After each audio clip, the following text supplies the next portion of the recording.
ექს-პრემიერი, რომელიც საქართველოს პროკურატურამ ძებნილად გამოაცხადა, ახლა ნიდერლანდებშია და ქალაქ ჰააგაში ეუთოს საპარლამენტო ასამბლეას ესწრება.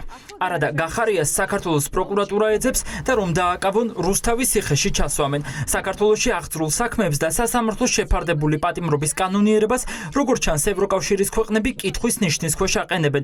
ამიტომ ის, ვინც ქართულმა ოცნებამ კრიმინალად გამოაცხადა, ევროკავშირში მიღებული პოლიტიკური ლიდერია. კაცი, რომელიც საზრდოობს აგენტურული ფულით, რა თქმა უნდა, ხლა მას მისი დღის წესრიგის გასაცოცხლებად და სულისადმელად სადღაც მიიწვევენ ისე, როგორც ადეიშვილს. სტრასბურგს არ ეპარება ეჭვი, რომ დაგვევალა სტრასბურგმაც იმის გამოძიება, თუ რა მოხდა 20 ივნისს და მიმდინარეობს ეს გამოძიება და არა მხოლოდ ეს გამოძიება, სასამართლო პროცესებია. ბატონი პატრიოტი გახარიას სამარცხვინოა. ქართული ოცნებისთვის ყველა აგენტია, ვისაც დასავლეთი ელაპარაკება, ხვდება და მის აზრს იზიარებს. თავად ქართულ ოცნებას კი რესურსი პრაქტიკულად აღარ აქვს. ვინმე რამეში დაარწმუნოს. ამას აი ეს კადრებიც ადასტურებს. Paragraph, please raise their voting cards. თბილისიდან საგანგებო მისიით ჰააგაში გაგზავნილი ქართული ოცნების ლიდერი ლევან მახაშვილი ეუთოს საპარლამენტო ასამბლეის დარწმუნებას ცდილობდა, რომ რეზოლუციიდან, რომელიც საქართველოს შესახებ მოამზადეს, ამოიღოთ მწვავე ფორმულირებები, სადაც საუბარი იყო ხალხის უკანონო დაკავებებზე, დევნაზე და მოსკოვის მექანიზმში აღწერილ მძიმე ფაქტებზე. როგორც გუშინ ჩემს განოსვლაში აღვნიშნე, მე მსურს ვითხოვო მე-20 პარაგრაფის კერძოდ, ბოლო ნაწილზე, რომელიც იწყება სიტყვებით, ხაზგასმით აღვნიშნოთ საგანგაშო ტენდენციას და ასე შემდეგ. ვინაიდან ეს არის გადახვევა ეუთო მოსკოვის მექანიზმის ანგარიშის ფორმულირებიდან. მე გთხოვთ ქალბატონ მომხსენებელს და ჩემს კოლეგებს, მხარი დაუჭირონ ამ ნაწილის ამოშლას. ეს პარაგრაფი ეხება ეუთოს დემოკრატიული ინსტიტუტებისა და ადამიანის უფლებების ოფისის ანგარიშს საქართველოს შესახებ მოსკოვის მექანიზმზე დაყრდნობით. მე არ დავუჭერ მხარს მის ამოღებას. რატომ არ ავისჯერა ქართული ოცნების, ევროსაბჭო, ევროპარლამენტი, გაერო, ახლა უკვე ეუთოს საპარლამენტო ასამბლეაც. ყველა ტრიბუნიდან ბიძინა ივანიშვილის დაფუძნებული პარტიის კრიტიკა ისმის და ოცნების მცდელობა, რომ რამე შეცვალონ, ყოველთვის კრახით სრულდება. ჩვენ პატივცემთ ინსტიტუციებს, ხატია. ჩვენ პატივცემთ ინსტიტუციებს და ჩვენ პატივს არ ვცემთ იმ ბიუროკრატიას, რომელიც ბიუროკრატიაც უსამართლო და თავიანთ აგენტურაზე და მათ სრუდასმენებზე დაყრდნობით სხვადასხვა რეზოლუციებს გვიწყობს, რომელსაც უკვე ერთხელ თქვი და ვახსენებ კოლექტიური ნაცმოძრაობის, კოლექტიური რასაიუკნევით ჩენეს და თითეული მსახელი და გვარის ფასი აქვს, ვინც ადგენს ამ თავხედურ რეზოლუციებს.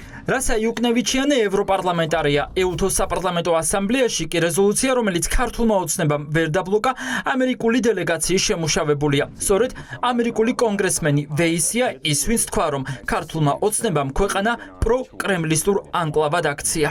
ეს ყველაფერი უკან გაწეული იქნება და საქართველოს დაუბრუნდება რაღაც ნორმალურ გზას. ამის მაგივრად, როგორც ნამდვილი სამშობლოს მოღალატეები და რუსეთის სპეცსამსახურების აგენტები ცდილობენ, რომ რეზოლუციიდან უბრალოდ ამოიღონ ის პუნქტები, რომელიც აღწერს კოშმარულ რეალობას საქართველოში, რომ საქართველოს მოქალაქეებს აღარ აქვთ არც გამოხატვის, არც შეკლების, არც სიტყვის თავისუფლებები, რომ საქართველოში იდევნებიან პოლიტიკური ნიშნით ადამიანებს. ძალიან მნიშვნელოვანია ესეთი რეზოლუციები, მაგრამ ყველაზე მნიშვნელოვანი არის, რომ ეს პროპორცია თანაბარი იყოს ქვეყნის შიგნით ბრძოლის, ქვეყნის გარეთ ბრძოლის და ეს იყოს ერთ-ერთი ყველაზე სინქრონული, ასე ვთქვათ, გაგრძელება ჩვენი იმ ძალიან მნიშვნელოვანი წინააღმდეგობის, რომელშიც ქართული საზოგადოებაა ძალიან დიდი ხანი. ერთი ის, რომ საქართველოს მოსახლეობას მათ დიდ ნაწილს პროევროპულად განწყობილსაც ესმის, სად არის საქართველოს განვითარების გზა.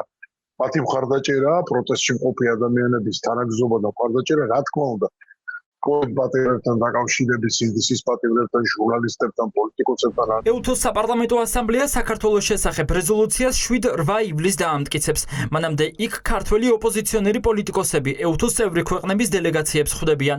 მათ შორის არის გიორგი გახარია, რომელიც ოცნებამ ძებნილად გამოაცხადა, თუმცა მის ამ სტატუსს არ ცნობს დასავლური სამყარო. ჩვენ ბატონ გიორგი გახარიასთან ერთად შეხვედრები გვაქვს, უკვე გვქონდა და გვაქვს კიდევ თავად ეუთოს საპარლამენტო ასამბლეის ხელმძღვანელობასთან ერთი მხრივ და მეორე მხრივ იმ სახელმწიფოების დელეგაციებთან და დელეგაციების ხელმძღვანელებთან, რომლებიც საქართველოს მრავალი წლის პარტნიორები და მეგობრები არიან. ეუთოს საპარლამენტო ასამბლეა საქართველოს შესახებ 15 პუნქტიანი რეზოლუციის დამტკიცებას გეგმავს. ამ დოკუმენტში ბევრი წერია ქვეყანაში დემოკრატიული უკოსვლის, პოლიტიკური ვითარების და პოლიტიკური პატიმრების არსებობის შესახებაც. მოწოდებაც ამ საკითხების დაუყოვნებლივ მოგვარებას ეხება.